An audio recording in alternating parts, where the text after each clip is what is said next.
আপনারা ভিডিওটিতে যে রাস্তাটি দেখছেন সেটি হচ্ছে হাবড়ার ৩ নম্বর ওয়ার্ডের রাজা রামমোহন রায় সরণি।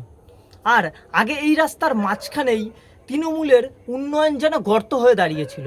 আর ভোট আসতেই এই উন্নয়নের গর্তটিকে বন্ধ করার জন্য এর ভেতর মাটি পাথর কোনো রকমে ফেলে একটা পাহাড় বানিয়ে রেখেছে।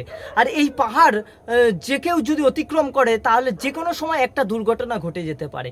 আর এরকম পাহাড় যদি রাস্তার মাঝখানে থাকে তাহলে তো দুর্ঘটনা যে কোনো সময় ঘটবে। আর এই রাস্তা থেকে কিছুটা যদি দূরে আপনি যান তাহলে একটা ছোট বাচ্চাদের স্কুল পড়বে। আর স্কুলের সামনে যদি এরকম পাহাড় থাকে তাহলে যে কোনো সময় একটু দুর্ঘটনা ঘটে যেতে পারে।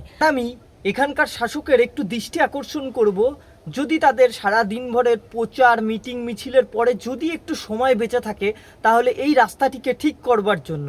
কারণ এই উন্নয়নের পাহাড় ডেঙাতে যে যখন তখন কারোর একটা দুর্ঘটনা ঘটে যেতে পারে। তাই আমি এখানকার শাসককে একটু বলবো, একটু যত্ন সহকারে এই পাহাড়টিকে সরিয়ে রাস্তাটিকে ভালোভাবে তৈরি করার জন্য।